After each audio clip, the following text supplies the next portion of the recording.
Presiden Joko Widodo merespons laporan dirinya ke KPK atas dugaan kolusi dan nepotisme. Presiden Jokowi menyebut akan menghormati proses hukum yang ada. Menurut Presiden, laporan dugaan tindakan nepotisme atas dirinya merupakan proses demokrasi. Sebagai pihak terlapor, Presiden enggan berkomentar banyak. Sebelumnya, TPDI dan Persatuan Advokat Nusantara melaporkan Presiden Joko Widodo, Gibran Rakabuming Raka dan Ketua Mahkamah Konstitusi Anwar Usman ke KPK. Presiden dan keluarga dilaporkan atas dugaan kolusi dan nepotisme. Dalam kesempatan itu, Presiden juga menjawab soal pertemuannya dengan Ketua Umum Partai Demokrat Agus Harimurti Yudhoyono. Itu kan proses demokrasi di bidang hukum. Ya, kita hormati semua proses itu.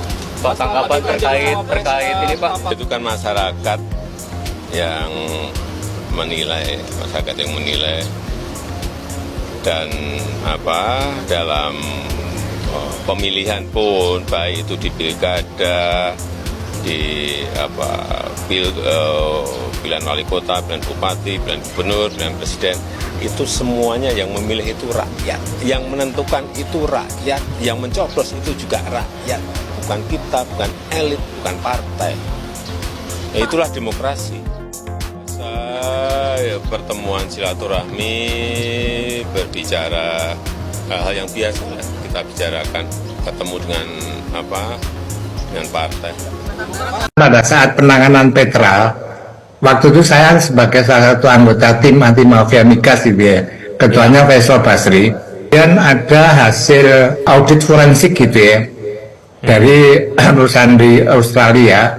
Nah, kemudian pada saat itu menterinya Sudirman Said akan membawa hasil forensik tadi ke KPK, tetapi menurut Sudirman Said itu, dan ini valid gitu ya, bahwa Jokowi mencegahnya. Nah, sejak dicegah itu berhentilah semua kasus di Petra dan tidak ada satupun yang ditersangkakan.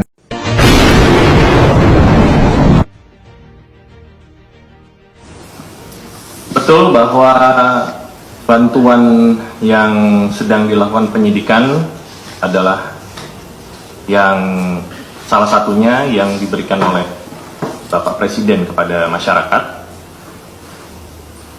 Terkait isi dari bansos itu sendiri bervariatif, mulai dari beras, minyak goreng, ada biskuit dan beberapa sembako lainnya.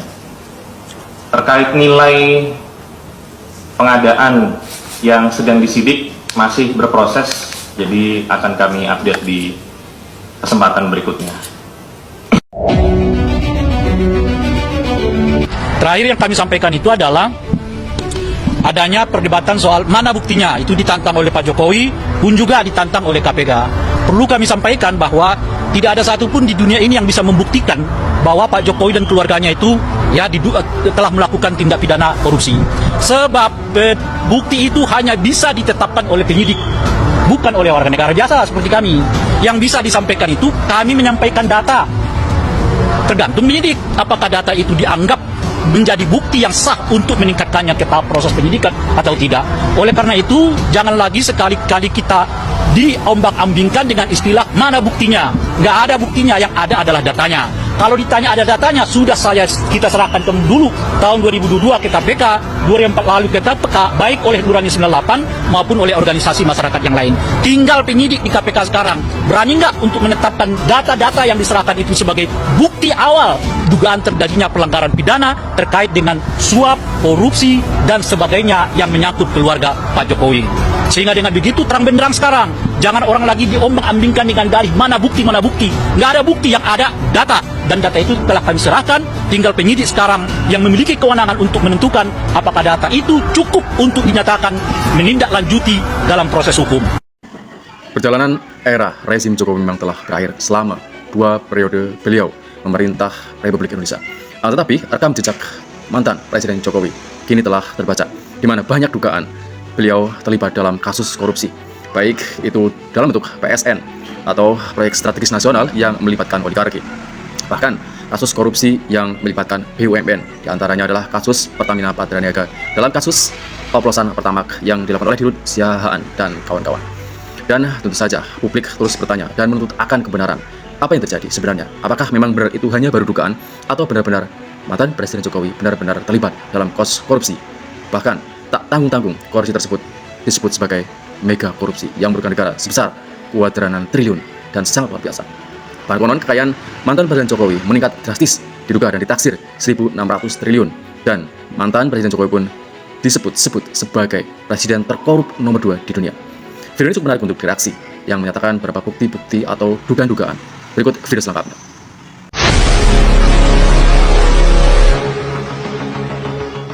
Yang namanya instruksi presiden itu adalah perintah jabatan. Harus dilaksanakan. Berarti pemerintah tahu, Bu. Pemerintah tahu, itu perintah jabatan. Dan saya melaksanakan sudah sesuai dengan perintah melaksanakan sebagai pelaksanaan anggaran dasar. Karena due diligence ada 3 konsultan yang terlibat, FGI, Wood Mackenzie, dan Woodmac. Ya, jadi sudah ada 3.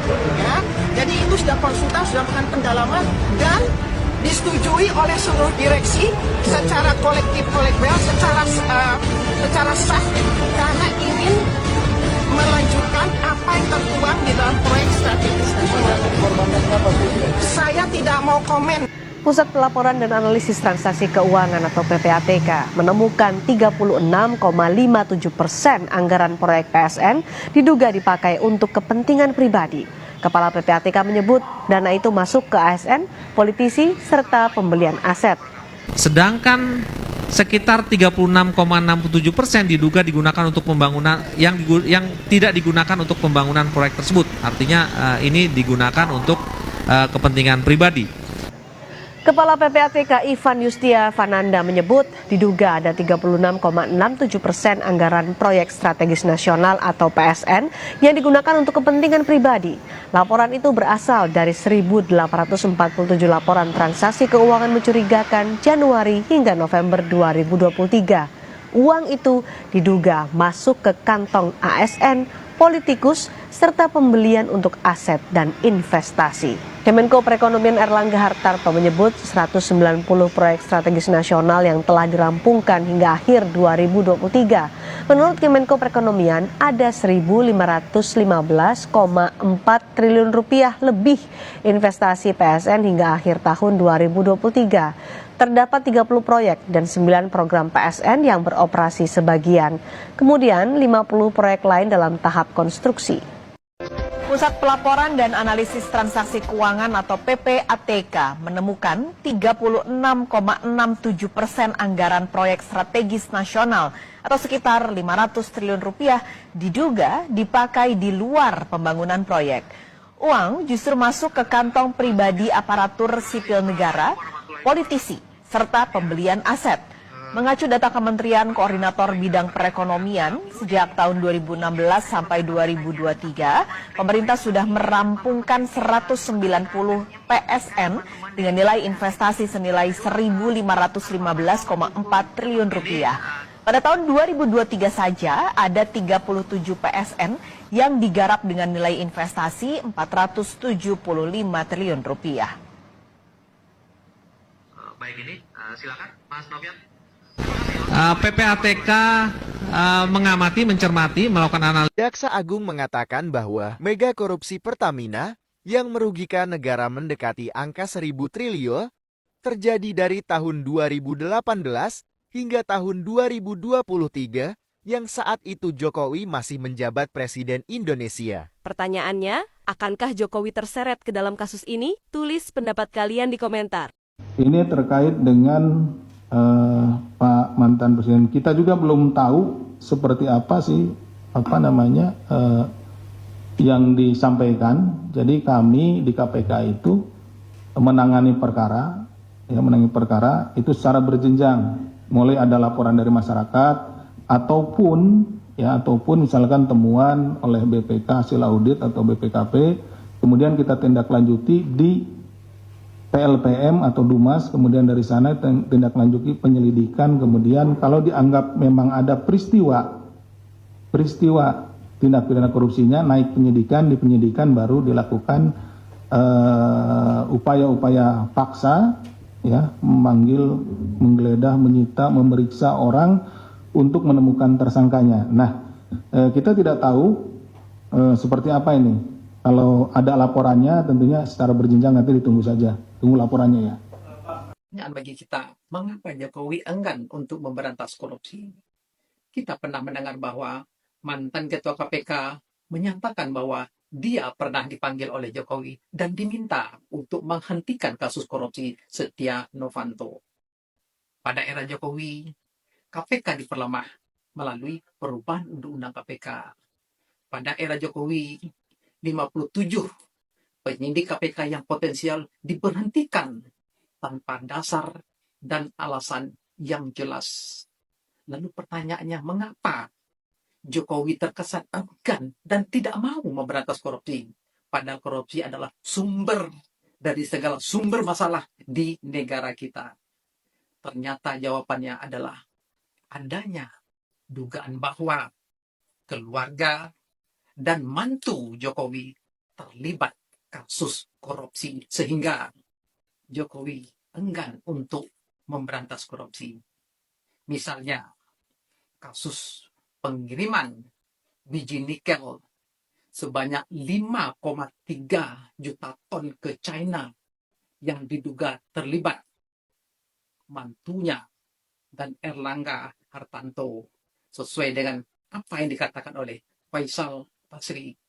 Kemudian juga baru-baru ini mantan Gubernur Maluku menyatakan bahwa ada keterlibatan mantunya Bobi Nasution dan anaknya Kahiyang dalam kasus korupsi tambang di Maluku Utara.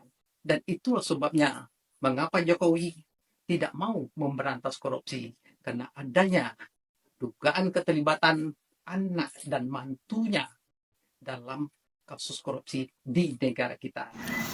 Pengungkapan terlibatnya keluarga Joko Widodo akan tindak pidana korupsi tentu tidaklah mudah mengingat anak-anaknya seperti Gibran dan Kaisang tidak terlibat secara langsung dalam tindak pidana korupsi di BUMN tentang pengoplosan pertamax yang dilakukan oleh Dirut Siahaan dan kawan-kawan, serta PIK yang dilakukan oleh KRG, yaitu proyek strategis nasional.